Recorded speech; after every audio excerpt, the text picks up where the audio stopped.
Ahoy! Today we're taking a look at the upcoming patch notes for the Ninja Turtles patch, but also for 7.10.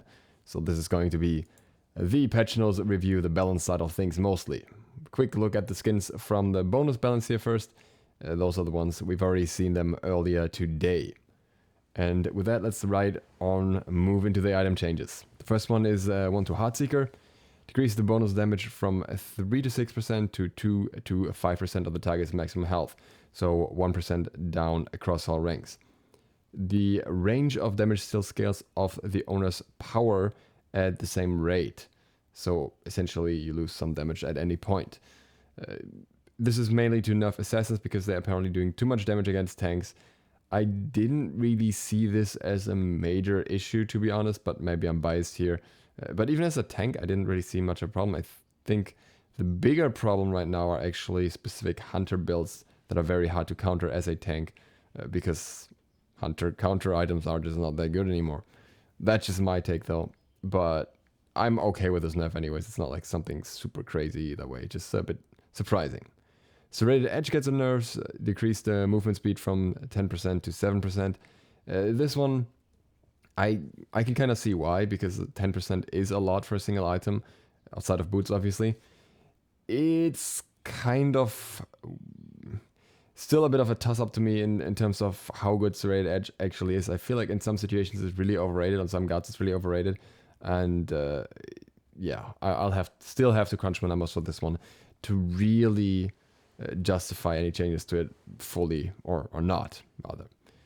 For Loki, I actually want to read out the rework here. Loki's rework has hit the battleground to great reception. He has been in the majority of games, and the feedback surrounding his previous frustrations seem to be greatly improved. The goal was to bring a new strength to his ability to fight enemy guards, while giving enemies more room to counterplay his previous tactics. He's essentially a new guard in terms of balance, which means players still have some learning to do before they can fully unlock his potential. With that being said, we do see some consistent feedback around power, and feel and want to address those while players continue to learn him. Agonizing Visions felt like it lacked a little damage even when getting a target stuck inside it. A boost to its scaling will help assassin Lokis who find good opportunities to get more damage out. Flurry Strikes is also getting a scaling boost on its initial damage with an additional slow to anyone that is hit by the first 5 strikes. The reward for landing Flurry Strikes, as well as the ability to keep someone in it was so high, the reward for landing Flurry Strikes as well as the ability to keep someone in it was too high, so these changes will help Loki bring more consistent, higher damage to a fight. I don't know what they're trying to say by this. The reward for landing Flurry Strikes was too high, and the ability to keep someone in it was too high. Too hard, I guess? This is weird expression. We will continue to watch new Loki and look forward seeing his gameplay evolve over the course of the next few patches. So, what they're doing is increasing the scaling of Agonizing Visions by 5% per tick. So this will do a decent amount more damage, but it still won't be the best clearing tool or something. In jungle at least. In solo it might be better now. And with Flurry Strikes, they're increasing the scaling as well. 3% for each of the initial strikes. So up from 135 to 150% scaling in total. I think this is necessary because it's just underwhelming damage compared to basic attacks in some situations. And then you have each initial strikes now applies a 15% slow that refreshes. The final hit still applies a 30% slow. What I think is unfortunate is that they didn't choose to go with a stacking slow here, but with a refreshing one. This means that the ability just sets up for itself primarily. It's good in the sense that enemies can't get out as easily. I think that was a bit too hard in some situations. And it could also mean that a lot of Lokis will just cancel after one strike now. You're going to use the 15% slow and say, okay, yeah, that's good enough. I mean, it's already happening anyways, but now you still get like half of the slow and not the full slow. It's like a 50-50 thing, really. I think a stacking slow of 5% each would have been better. It's my personal opinion. But we will see how this plays out. I think these are good changes. And if you're wondering why they're not tackling the base damage, I have a feeling this has to do with the fact that there's a lot of back and forth with tanky Loki at the moment, and I talked to some of the devs about this, like even on when they were still on PTS, because I think FineOK made a tank Loki gameplay. Then I said this actually seems to be possible to some degree. How do you feel about that? And well, it seems that at the moment the direction they're steering it in is more towards ability-based Loki, because they mentioned assassin Loki specifically here, not so much like a pen power build rather than a bruiser build, because otherwise they would look towards the base damage more, and they're looking towards the scaling specifically, so you have to have some power behind it to really get the full effect here. San Wukong gets the ultimate damage decreased by 20% for dropping down basically. This is because he has been performing well in the SPL, and yeah, I think it's fair. I think the ult didn't need that much scaling in the first place. Amaterasu, still performing very well, still getting another nerf. Dazzling Offense, cooldown increased from 75 seconds to 95, scaling down to 75 seconds. So late game stays the same, early game she just has a little bit less pressure. And honestly, I still think that's okay. I know a lot of people are not going to be happy with more nerfs to her, but she's been doing pretty well regardless, and she's been having a lot of pressure, so I don't think this will ruin her entirely or anything. Then we have Cupid, Hard Bomb, decreased power scaling from 90% to 80% on both the hit and explode, so 180 down to 160% in total. I think this is a pretty big nerf considering he really relies on the Hard Bomb, because that's really his only damaging ability outside the ultimate. And yeah, I'm surprised they took it off both. I would have thought they'd take it maybe off 1 or take off 5%. No, they're going for both. So this might actually hurt him a little bit, but then again, he's also doing pretty well at the moment. Ram also doing surprisingly well since, or not surprisingly, he's doing well since his overall rework, basically, that adjusted various things about him, and now Astral Barrage is getting another nerf. A decreased base damage from 180 to 540 to 180 to 520, so just something that affects the higher ranks of the ability. I think that's fair. It's not really a massive, drastic change either. Hera gets a nerf to a Divine Shroud, decreased the health on the shield from 20 times Hera's level to 50 times Hera's level. In my opinion, a completely warranted nerf, almost well overdue at this point, because of how well she has been doing and how much this shield can really save her. It's just, you take Hera down to half health and she's getting another health bar, so that's pretty scary. Haboa is getting nerfs as well, because he's finally found his place in Conquest. Water Cannon decreased damage from 70 to 270 to 60 to 260, so down by 10 flat across all ranks. Bit of a nerf everywhere. And Atlas of the Yellow River decreased slow from 25% to 45% to 20% to 40%, so 5% off. And decreased movement speed buff from 25% to 45% to 20 to 40%, so also 5% off. So overall, a little bit more of a balance between the enemy being slowed and you being sped up, but 40% is still massive. I mean, keep in mind, Loki's getting a 15% slow and then a 30% slow after all his hits, and Haboa just gets 40% in this area. It is an area slow, but it's a very, very strong one, and likewise, 40% speed buff. It's also still huge. The base damage nerf here may affect him a little bit more, but overall, I feel like he's going to be fine in the current meta anyways. He's been a pretty good pick. Kuzenbo, Sumo Slam, decreased damage from 80 to 200 to 60 to 200, because with the turn radius increased buff he got a while ago, it's apparently too easy to confirm the damage on the minions, especially with Blink, and that needed nerfing. I always liked the mechanic, and I liked the hard punishment of it, like forcing players to learn to play against it. But I can see, with it now being easier, why it would, be considered a bit more problematic. And last but not least, Hercules gets the Strength from Pain nerfed, decreased base physical power from 5+1 per level to 2+1 per level per stack. So I think this is not entirely surprising. He is just a super strong bully in some situations. Taking a little bit of that power off from the pastor specifically is fair in my opinion, but then I'm also a little bit biased against Hercules most of the time. So maybe don't take my judgment here as as all-knowing. I think especially when it comes to Hercules, I just like Hercules nerfs a bit too much. But I mean, I guess it's a fair nerf still. And we got all the skins here from the upcoming patch. Watch the live version, live review if you want to see all the skins in game. You have all the turtle skin here. They look absolutely amazing. They skate and you can do flips by jumping and all that kind of stuff. Really, really cool. And Splinter Hachiman is also really cool with the bus. Brings in some other visitors as well, by the way. And the Shredder Oven is also nice, even though it doesn't bring quite as much in terms of new effects to the table. And you've got a bunch of other skins that like come out throughout the next patches, basically.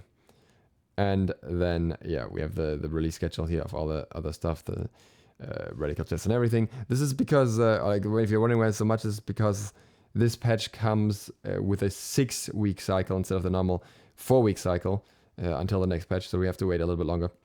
And that results in a lot more skins in between. Okay. The Battle Pass here is going to be 750 gems, and then the plus version with more pre-stacked, basically, it's going to be 1,350 gems. So here are all the items. There's a bunch of other turtle stuff as well in here.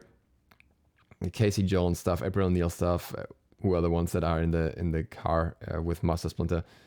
Or like in the bus and driving around Master Splinter, and loading screens and everything in between, everything you can imagine. So a ton of stuff. You can just look at it right here. And then there's some more stuff on the free track here as well. So lots and lots going on. Interestingly enough, actually Odyssey points as well in both 10,000 here and 30,000 here. I didn't even know you can get Odyssey points from the Battle Pass as well, which I think is cool.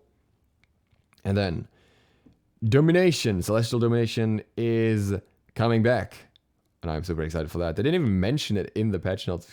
It's actually really cool in my opinion. So I'm super hyped for this.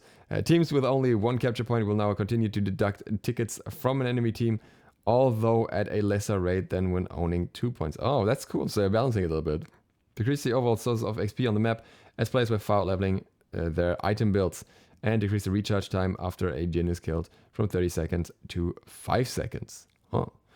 So we're going to see how that's balanced now. I'm really excited. I really want to jump into this again. And then there are some updated early surrender rules. So in games where early surrender is used, the players who triggered the early surrender by DCing will be given a deserter penalty. That makes perfect sense, and I'm not sure why that wasn't the case. Okay, they're mentioning here ISP issues and so on and so on. But I think, I don't know, if you're having ISP issues, then you shouldn't queue again right away anyways most of the time. So then again, Hi-Res SMITE has its issues with just kicking players out randomly. So pros and cons. Healing effects, very important change, also not mentioned on the show at all. All abilities and items that apply healing percentage changes for increasing or decreasing healing will now affect all forms of healing. Lifesteal, ability healing, item heals, relic heals, potions, HP 5, jungle buffs, everything. And those are some interesting things that weren't there before, like potions especially, I think are one of those. Item heals as well. Like Stone of Gaia and stuff like that, I think are now affected and were not before, if I recall correctly. This makes for interesting item combinations as well, like build a Stone of Gaia and build a what's the name? I want to say Rod of Asclepius, but I am thinking of the physical version. Name is lost on me right now. You know that shield, Caduceus shield. So yeah, maybe just combine those on a character that doesn't even heal or something for increased healing through the Stone of Gaia. Very cool. I like this, and I think this is gonna lead to some interesting experiments, because I remember certain interactions not really working before that could be really cool now. And then there are some descriptions that were updated for various gods in the game and some items, which makes me very happy, because I know that a lot of them are outdated or clustered or whatever, cluttered. So that's cool. And a new type NCC, or a clarified type NCC, is a Vortex, which is Poseidon's Whirlpool, Hades' Pillar of Agony, Aaron, Somni's Life of the Body, and Susanna's Typhoon. I didn't even know that the Typhoon is classified as a Vortex, because it's a gradual dragging effect. And I always thought that Susanna's Typhoon was actually a... Oh, the ultimate. Sorry, I was thinking of the two. No, it makes sense. Yeah, the ultimate has that Vortex effect as well. Okay, various bug fixes. We're not going to go through all of those. But We're gonna go like quickly. No, there's all just bug fixes. And we're gonna look down here. Oh wait, Silverbranch. Players with stacks from Silverbranch bow will now lose stacks from attack speed slows first, then actual attack speed if the slow outweighs the overcap stacks. Oh, interesting. Okay, item changes. Magic Shell can no longer be stacked. If multiple people use it, the block stacks will no longer stack, so you can't pre-stack 4 block stacks. So not a massive difference inherently because the shield never stacked, and if you time it well, you can still get 4 block stacks. You just have to get them after each other, which is ultimately more effective as long as you can use the shell at that moment, because then you get the shield twice as well. So arguably the better use is to split them up anyways, but it makes sense that you can't stack them on top of each other anymore and block a ton of basic attacks right after each other. Then we have Guardian's Blessing, increased physical and magical protection from 5 to 10. Just so supports feel a little bit more tanky in earlier stages. Fair enough. I think that's fine, even though I think where they're struggling is more towards later stages of the game. Staff of Murden, decreased cost from 3,000 to 2,800. I think that's fair because it is a situational item and not every guard makes good use of it. It is interesting and had its time in between, but I do think, yeah, I think this is justifiable as a whole.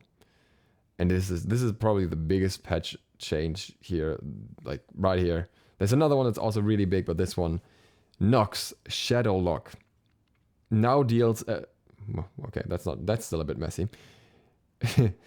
Shadow Lock now deals pass-through damage on minions. It's 50 to 190 plus 40% scaling. So not super high, but enough to make a difference. And you can shoot it through the wave and hit an enemy guard and do damage to both as well.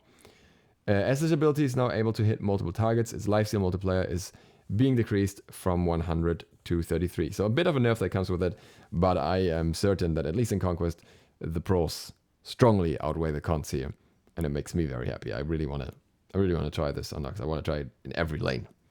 I want to see what Nox can do now with this, because yeah, it was just always a bit frustrating to really only be able to use the 2 for it, and if the minions happen to move, then you're kind of just done for, or you have to use your escape to clear, and this just helps give you a little bit more safe clear from a distance. Actually, also interesting, by the way, because this means she has 3 abilities that she can use to clear now. So she could go for like a very mana heavy build early, an MP5 heavy build, and just look to clear by spamming everything very frequently. Obviously a risky strategy, but could be cool. Athena, the third or final basic attack of her hit chain, will now cleave. People have complained about this for a long time because the animation looks like a cleave, but it was always a balance concern. But now Athena's actually not doing that well, so, or like not doing as well as back then. So now she is getting the cleave, and that cleave means she can clear a little bit better in early game, or she can jungle better as well. And Athena jungle has always been fun, but often she struggled with clearing, especially, or with the meta, and now that is no longer an issue. Bacchus also gets fun times. He gets a buff to his chug and now provides Bacchus with a buff of 0 up to 35 magical power per rank, or 7 up to 35 once you start ranking it up. And the mana cost is decreased from 40 to 60 down to 40 at all ranks. So if you chug before you jump in, you're going to do even more damage with everything, and that is just fantastic, because you should chug before you jump in because you also get more protection. So very nice buff here for, yeah, either tanky Bacchus or jungle damage Bacchus, because for both it's more damage at the end of the day. And yeah, I think this is a beautiful change. I really want to see Bacchus in the meta more. I want to play him more. Bellona just gets the mana cost decreases. Shield bash 75 down to 60, and Scourge 70 to 90 down to 60 to 80. Nothing too crazy here. Just, you know, a little bit adjustment, a little bit quality of life, I would say. Well, not quality of life, but you get what I mean. Chark Torrent, increased protection buff duration from 4 seconds to 6 seconds, and hitting a guard with Torrent now provides 2 protection buff stacks. This is very cool because Torrent in late game just doesn't work all too well, because unless you're hitting like the entire enemy team, At once you're not getting that many stacks normally, and this will kind of offset that, and the longer duration also helps when trading and everything. So this is very nice in my opinion. Also nice for dual players, I suppose. But I do think this is a good change overall. I don't know if it's going to do a massive amount for Chalk, but that's another question. Daji, 1000 cuts. The weirdest scaling ability in the game, which goes up 15, then 40, and then 115 at the end. Now finally adjusted to a more even scaling, 25, then 45, and at the end it's 105. So the total damage here is going up from 60 to 100 to 460 to 100 to 420. This is good because it increases her early game clear with the 2 drastically. You don't have to do awkward leveling anymore if you don't want to. And then you also get a scaling increase to offset the base damage loss here from 30% to 35% per hit, or 120 to 140 in total. So overall, I would say this is a fair change, a good change that just makes it feel more like every other ability in the game, more normal, where you just level it in a more linear way. And you don't need to put 2 points into it if you don't want to. The one that shall not be named, Wingus, increased magical power scaling from 35 to 40% of your magical power per hit. So a total of 20% scaling increase. Again, she's going up and down, and she can never really find her place. Maybe this is the time where she finds her place, where she just actually ends up in the middle. We'll have to wait and see. Yamagander, we're getting a submerge buff of 2 kinds. The knock-up height is increased from 300 to 375, which also means that enemies are in the air longer. He is a bit of a better support through this, a little bit better CC setup, even as a solo as well, of course. And the cooldown is decreased from 18 to 16 seconds at the same time. So I think that's a very cool change. I like the direction they're taking here. I like anything that makes him more viable as a support as well. And yeah, the knockup before this felt relatively short, especially because his animation of coming out of the ground itself is also so long that often it doesn't even set up for anything else. Medusa, Acid Spray, increased base damage from 90 to 270 to 90 to 290, just to give a little bit better clear in mid-game, a little bit more damage in late game. I still think what's really the issue of this ability is the super unsafe range, but that is another conversation that Hyros is not ready to have. I like this buff though. Mulan, Divine Mastery, decreased cooldown from 100 seconds to 90 seconds on all ranks. The ultimate didn't turn out to be as overwhelming as it was originally expected by Hyros, so now it's getting a more normal cooldown. That's fine, nothing crazy. Neath, Backflip, decreased the mana cost from 70 to 110 mana to 60 to 80 mana. Much more in line with what this ability should cost, really. Not much to say there otherwise. Odin, Gangnis Might, increased pulse damage from 20 to 100 to 25 to 105 per hit. So a total of 60 to 300 going up to now 75 to 350 in total. Hits 3 up to 3 times. Okay. And this, I think, is interesting because he just recently received a buff, just pushing him up more and more again. And I hope we just don't reach a tipping point where suddenly Odin is like the meta pick again, and he can just find a balanced place, hopefully. So Bastet, who is also reworked at the same time, is also being considered for more significant changes in the future. Something that's mentioned here, I imagine that would be like much more substantial than what we're seeing with Odin here, because Odin's rework, generally speaking, wasn't bad. Can't necessarily say that with the outcome of Bastet's rework, at least. This one is huge. Terra's Standing Stones. She now gains cleave basic attacks, her entire hit chain, while this passive ability is active. So if you drop any of your stone formations, you will have cleaves. And I'm just thinking Terra jungle. I'm just thinking like, you know, how can you make this work? Maybe just level the 2 on the first level and use that a little bit, and then yeah, once you get to the first camp that you're doing on your own, you level the 3. Well, you have to, well, do you do the 1? I don't know. Either way, very interesting. I like the fact that you could possibly have a way to just cleave everywhere. Or maybe you just level the 1 and then the 3, and then you just put then you don't want to crush it. I don't know. I don't know, but I like it. I like the fact that she might be able to jungle somehow, maybe. And otherwise, obviously, this helps a lot in lane with clearing as well, because it's constant cleaves. Vulcan is getting a buff to his Earthshaker, increasing the damage at close range from 60% to 75% of the max damage. This is actually pretty huge in my opinion. Yeah, you just punish people more when they're close to you, when his whole shtick is basically being an artillery mage, like SLOTH, and now he doesn't even have to care as much, because, you know, you just drop your 3-1 and ult on someone, and it's gonna do pretty high damage at close range. Then we have Xbalanque, Rising Jaguar, increased physical power scaling from 30 to 50%. The nerfs that he was hit with apparently affected him a little bit too much here and there. I don't know if I like this outcome. I think a 20% scaling increase on an AoE ability, it's, when it has low scaling beforehand, is kind of weird, kind of unexpected. But at the same time, it might just look bigger in terms of numbers than it actually is. So we'll have to wait and see, because it still has base damage outside that is not listed here.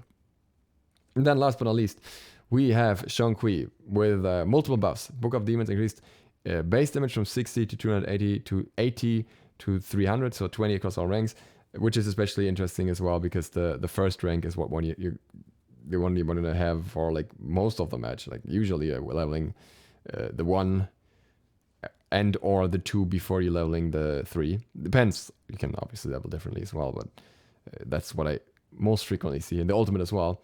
So having some higher base damage on the early rank here can actually have quite an impact. Also for clearing and everything. And Recall Demons increased magical power scaling from 20% to 25% per tick. So a total of 125 instead of 100% scaling, which is meant to encourage him being built more power focused. I'm not sure if that 25% scaling is enough to justify that, because you always have to survive with Xiongqi somehow, and that's always the big struggle, and that's why you usually can't make the biggest use of these scaling values. But maybe it will work better now. We'll see. Anyways, that is it for this very long patch. I am tired, and I hope you enjoyed this. If you're new to the channel, feel free to click the sub button and maybe the bell to get notified of all the other upcoming stuff. We're going to have a look at PTS soon and everything as well. And other than that, I hope to see you for the next one soon. Sloth out.